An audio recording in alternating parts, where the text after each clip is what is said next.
اللہ تعالی جل شانہ نے ہدایت کو فطرت انسانی کے اندر مندرج کیا ہے اور انسانی طبع حق، حقانیت اور سچائی کو قبول کرتی ہے۔ تمرد، سرکشی اگر مانے نہ ہو، تکبر، رعونت اور غرور آڑے نہ آئے تو حق کو انکار کرنے کی کوئی وجہ باقی نہیں رہتی۔ یہ انسانی فطرت ہے کہ وہ اچھائی کی طرف راغب ہوتی ہے اور اچھائی کو قبول کرتی ہے۔ معاشرے کے اندر صالحیت کے فروغ کے لیے جو کاوشیں ہوتی ہیں، محنتیں ہوتی ہیں، جو جد و جہد ہوتی ہے، اس کی معاونت اس فطرت سلیمہ کی وجہ سے بہت زیادہ ہوتی ہے۔ اگرچہ شیطانی قوتیں، تکبر، انانیت انسان کو حق قبول کرنے سے روکتی بھی ہے، لیکن بہرحال فطرت انسانی اچھائی کی طرف راغب رہتی ہے۔ جب بھی کسی پیغمبر نے، کسی رسول نے اللہ کے دین کی دعوت دی تو اس قوم کے سلیم الفطرت لوگوں نے سب سے پہلے اس دعوت کو قبول کیا اور اس پیغمبر کے دست و بازو بن گئے۔ مغروروں نے، سرکشوں نے، متمردین نے اس دعوت کا انکار کیا اور مقابل کھڑے ہو گئے۔ اللہ تعالیٰ جل شانہ نے انبیاء کے سلسلے کو اس انسانیت کے آغاز سے ہی جاری کیا، حتیٰ کہ اس کائنات کا پہلا انسان، پہلا نبی بھی ہے، اور نبوت کی تکمیل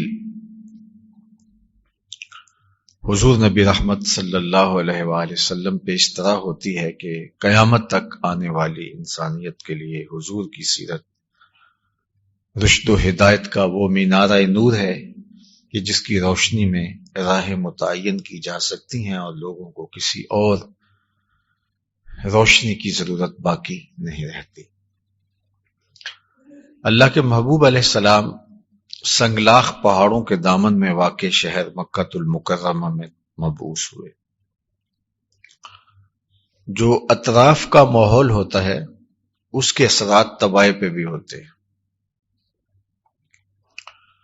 جہاں بہتی نہریں، پھوٹتے چشمے اور ندیاں،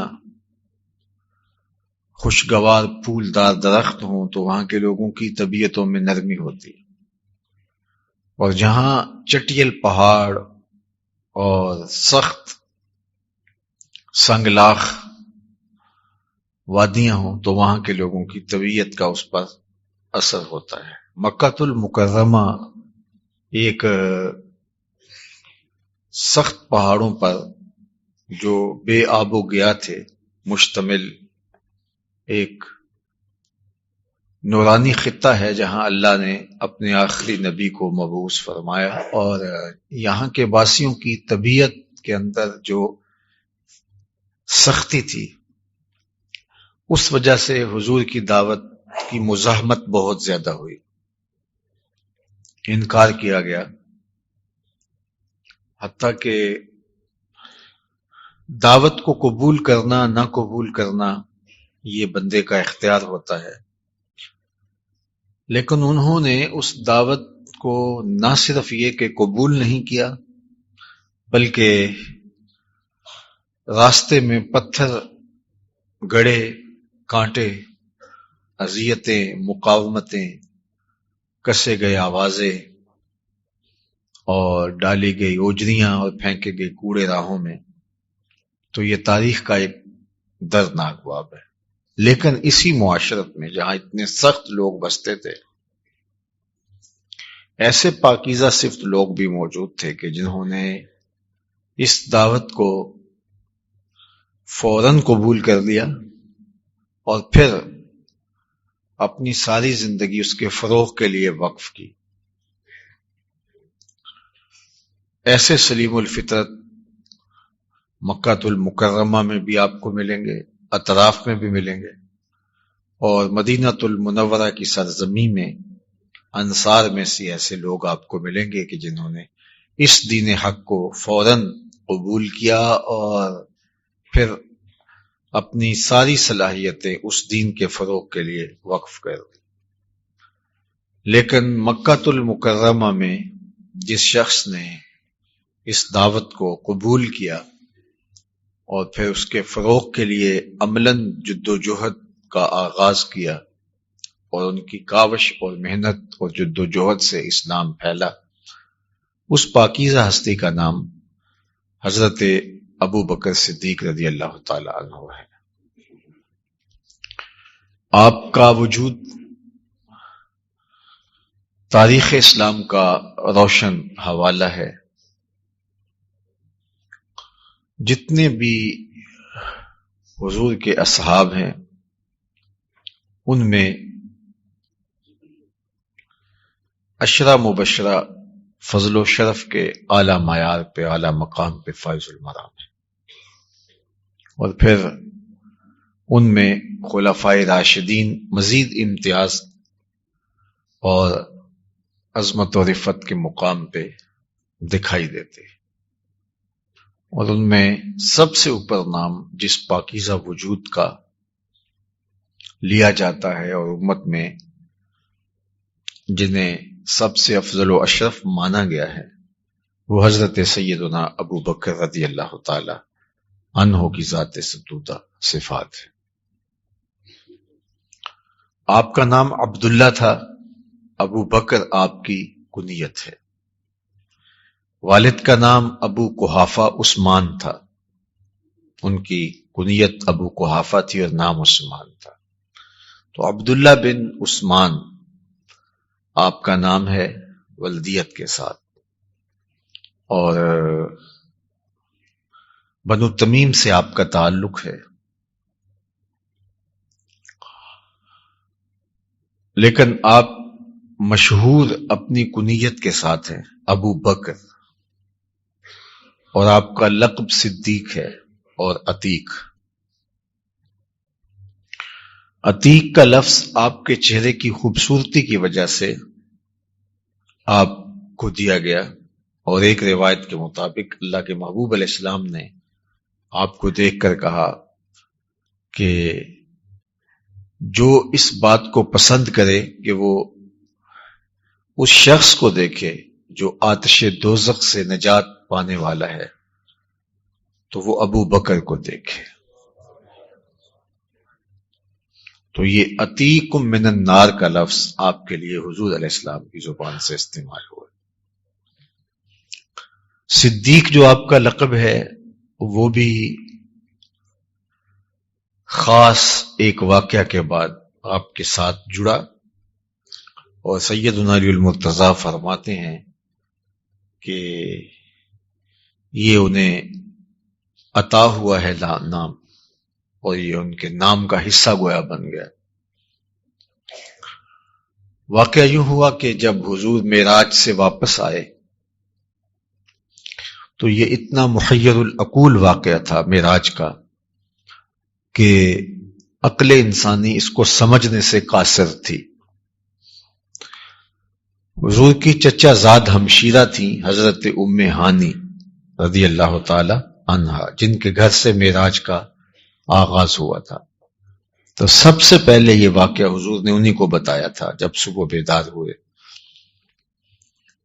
تو انہوں نے کہا کہ میری گزارش ہے کہ آپ یہ واقعہ کسی کو بیان نہ کیجیے گا، اس سے لوگ مذاق اڑائیں گے۔ لیکن حضور اللہ کے حکم کے مامور تھے، تو آقا کریم نے اس واقعہ کو لوگوں کے سامنے بیان کیا۔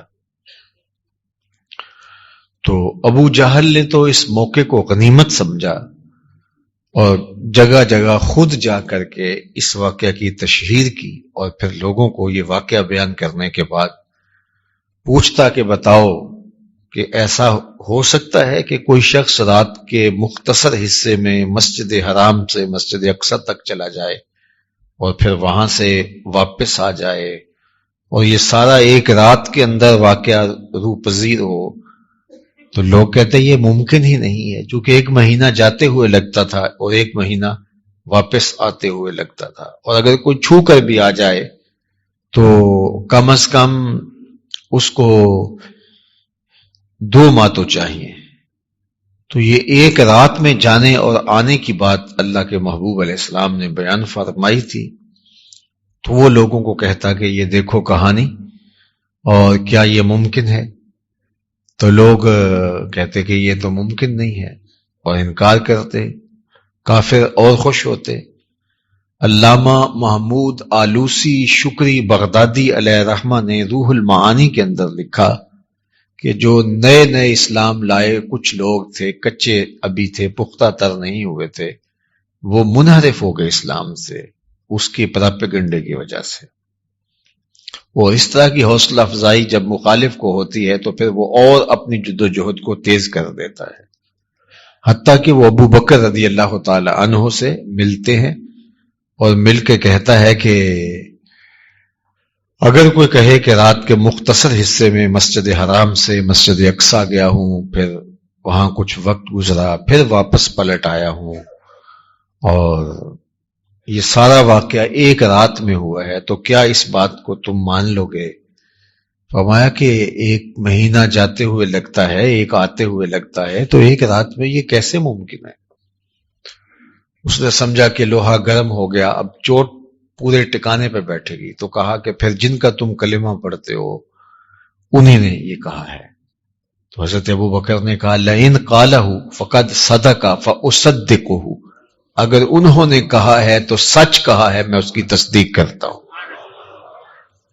تو کہا ابھی تو تم کہہ رہے تھے کہ اگر کوئی کہے تو ماننے میں نہیں آتا۔ کہا ہاں کوئی کہے تو ماننے میں نہیں آتا، لیکن وہ تو روز ہمیں آسمان کی خبریں دیتے ہیں، ہم روز مانتے ہیں، تو لہٰذا اگر انہوں نے فرمایا ہے تو انہوں نے سچ کہا ہے اور میں اس کی تصدیق کرتا ہوں۔ علماء نے لکھا فَبِذَالِكَ سُمِّيَ صدیق، اسی وجہ سے آپ کا نام صدیق پڑا۔ اللہ اکبر، کہ انہوں نے معراج کی تصدیق کی بغیر کسی تردد کے، بغیر کسی انتظار کے، بغیر کسی سوچ اور عقل کے گھوڑے دوڑائے، فوراً کہہ دیا اگر یہ دعویٰ ان کا ہے تو پھر 100% سچا ہے۔ اور صرف یہاں معراج کے واقعہ میں نہیں، حضرت ابو بکر رضی اللہ تعالی عنہ کی حیات طیبہ کا اگر آپ مطالعہ کرتے ہیں تو حضور علیہ السلام کے حوالے سے وہ اپنی عقل کو تو درمیان میں لے کے آتے ہی نہیں ہیں۔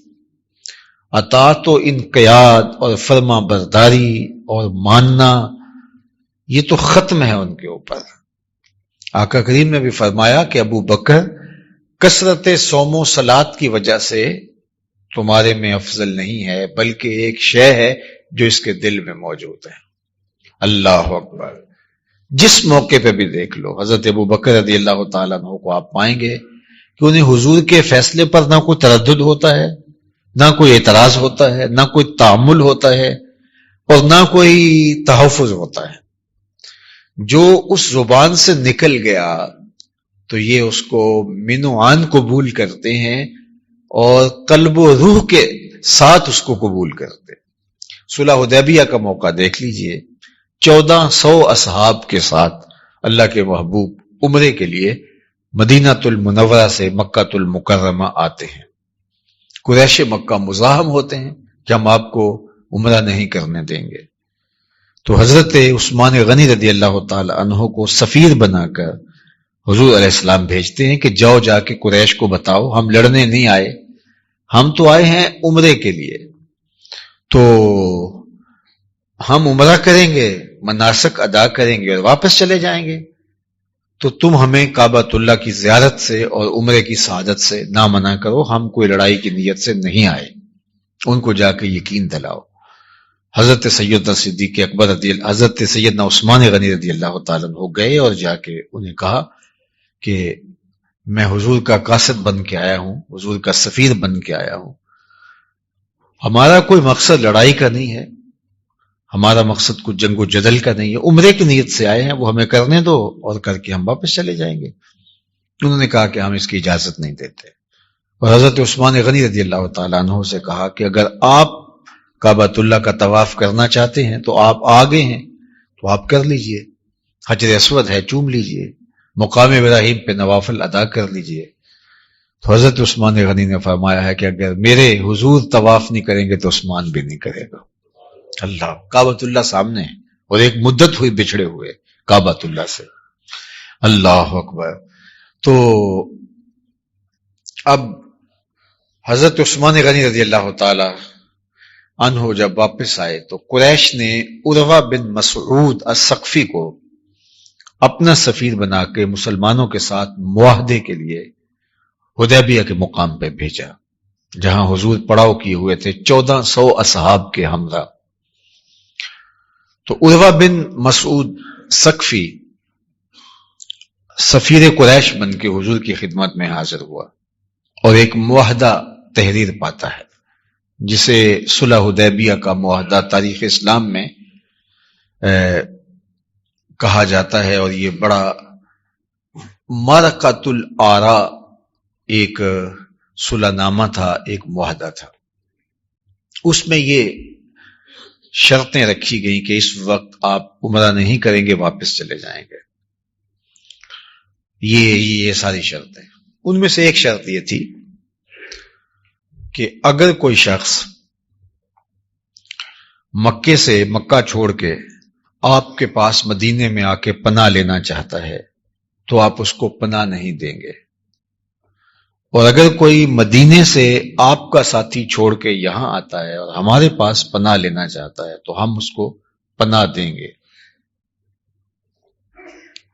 حضرت عمر رضی اللہ تعالیٰ عنہ نے اس شرط پر اعتراض کیا کہ شرطیں برابر کی ہونی چاہیے، اور کوئی وہاں سے چھوڑ کے آئے اور ہم اس کو پناہ نہ دیں، اور ہمارا کوئی بندہ ہو تو بگوڑا ہو تو یہ اس کو پناہ دے سکیں۔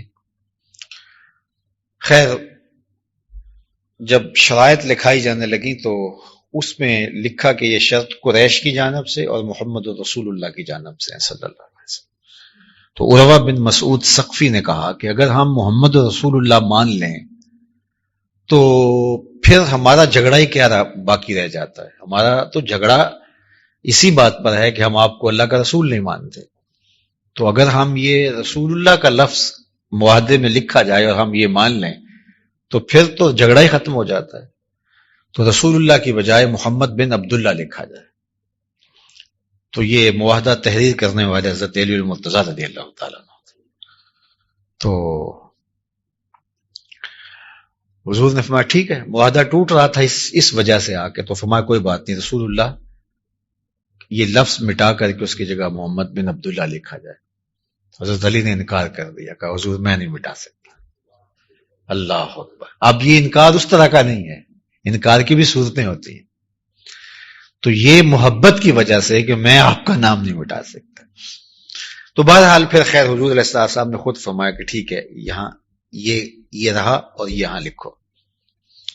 جب معاہدہ تیار ہوا تو معاہدہ صحابہ کے سامنے بھی آیا، تو حضرت عمر رضی اللہ تعالی عنہ کی طبیعت کے اندر بہت زیادہ غصہ تھا، اور وہ حضرت ابو بکر رضی اللہ تعالیٰ عنہ کے پاس گئے اور کہا کہ ابو بکر کیا ہم حق پر نہیں ہیں؟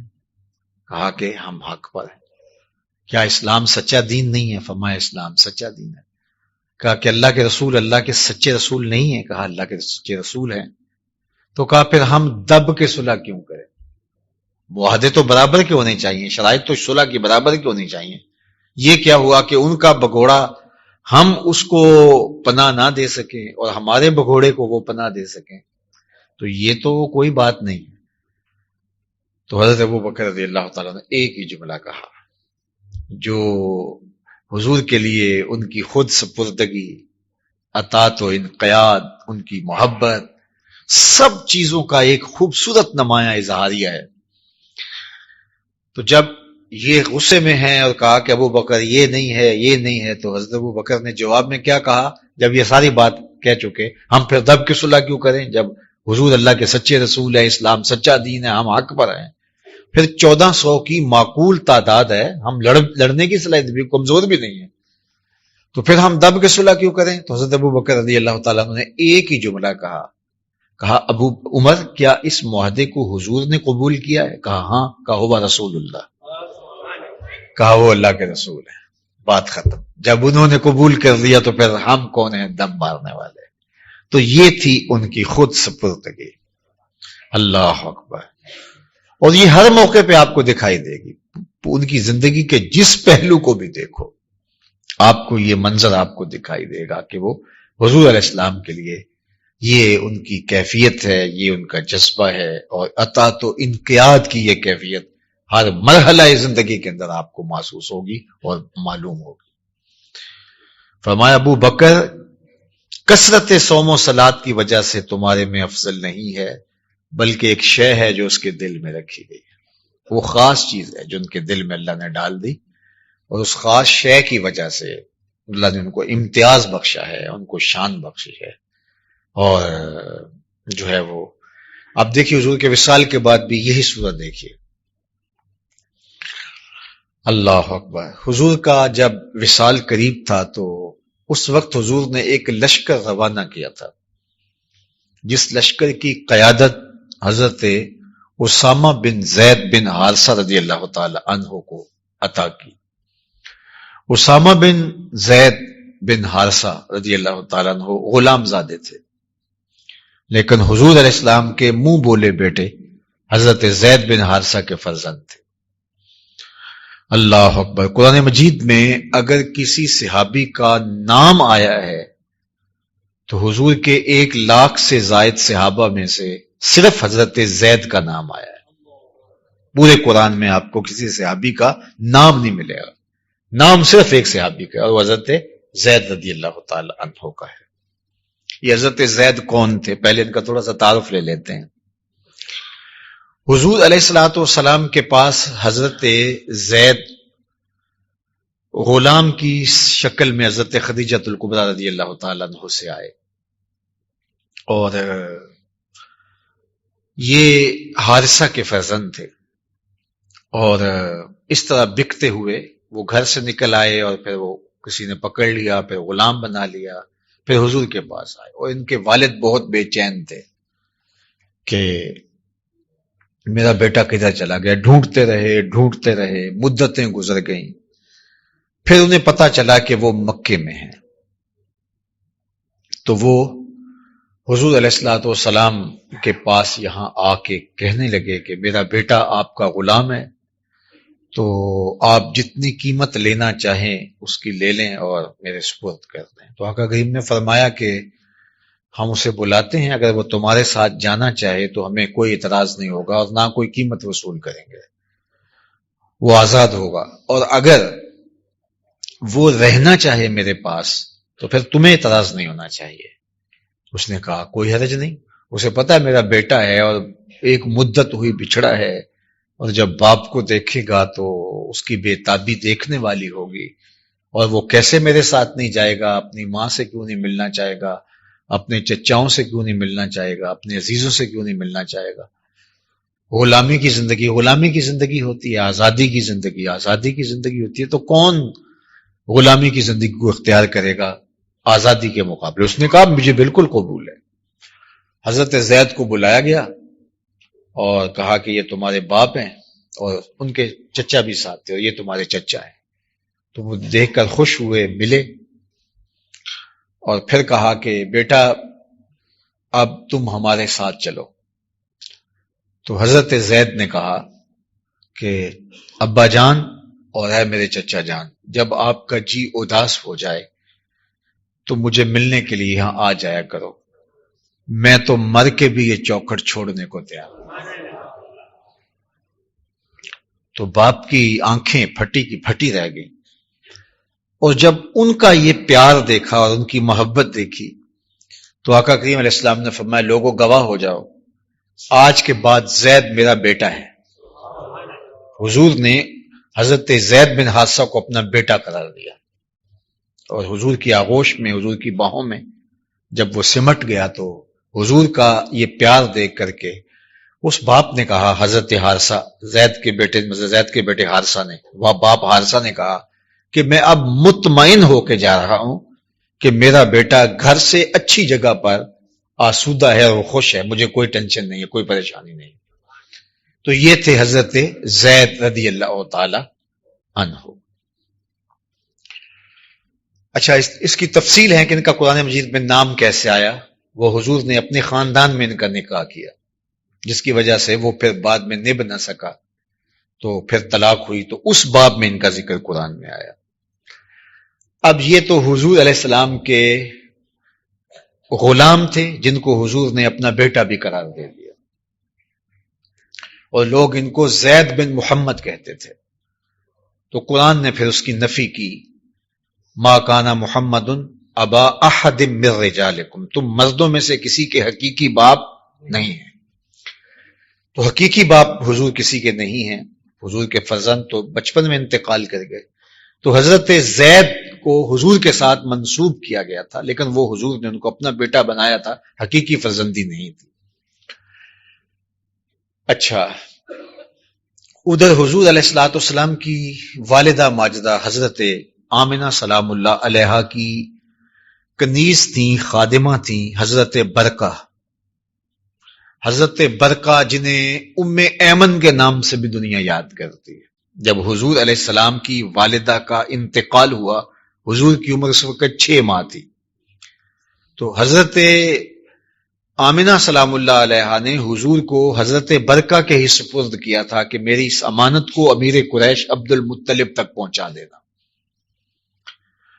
تو حضرت برقہ کو حضرت عبد المطلب نے کہا کہ میرے اس بیٹے کا تم نے خیال رکھنا ہے، اور انہوں نے ماں کی طرح حضور کا خیال رکھا، اور آقا کریم کہا کرتے تھے کہ ام ایمن میری ماں کے بعد میری ماں ہے،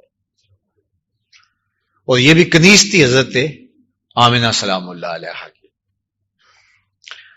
اب حضرت زید کا نکاح ہوا حضرت برقہ کے ساتھ، یعنی حضرت زید حضور کے غلام منہ بولے بیٹے، اور حضرت برقہ ام ایمن سلام اللہ علیہا یہ حضرت آمنہ کی کنیز، ان دونوں کا آپس میں نکاح ہوتا ہے، اور اس نکاح سے جو بیٹا جنم لیتا ہے اس کا نام ہے اسامہ بن زید رضی اللہ تعالی۔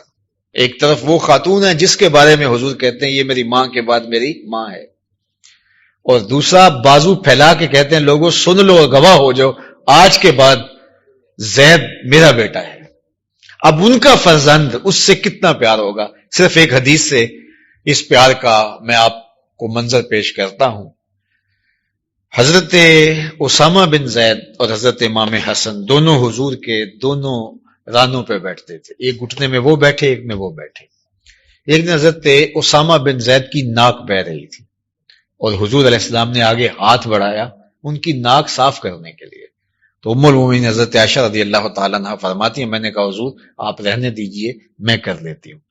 تو آقا کریم نے فرمایا عائشہ اسامہ سے میں پیار کرتا ہوں، تم بھی پیار کیا کرو۔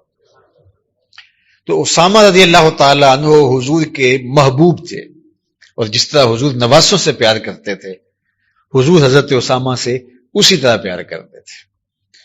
تو اسامہ رضی اللہ تعالیٰ عنہ کو حضور نے بنایا امیر لشکر۔ تو آپ جانتے ہیں کہ عربوں کے اندر جو نخوت تھی اور جو غلام اور آقا کا امتیاز ان کے اندر تھا، تو وہ تو کسی نہ کسی پیرائے کے اندر جو ہے وہ کہیں نہ کہیں موجود تھا، اگرچہ اسامہ کس مقام پر تھے، لیکن بہرحال حضور کا فیصلہ تھا تو کسی کو اعتراض کی ہمت نہیں تھی۔ کچھ ذہنوں کے اندر ہوگا تو ہوگا، لیکن کسی نے کوئی اعتراض نہیں کیا۔ جرف کے مقام پر یہ قافلہ بھی پہنچا تھا۔ یہ مدینہ المنورہ کے شمال جانب ایک پہاڑ ہے، آج کل آپ جبل احد کی طرف جائیں تو محل بنے ہوئے ہیں، تو یہ جرف اسے کہا جاتا ہے۔ تو جرف کے مقام پر ابھی یہ قافلہ پہنچا تھا کہ حضور کے وصال کی خبر پہنچی انہیں اور وہ واپس آ گئے۔ تو پیر کے دن حضور کا وصال ہوا تھا، بدھ کو حضور کی تدفین ہوئی تھی۔ تو تدفین کے بعد حضرت ابو بکر رضی اللہ تعالیٰ عنہ جب خلیفہ بنے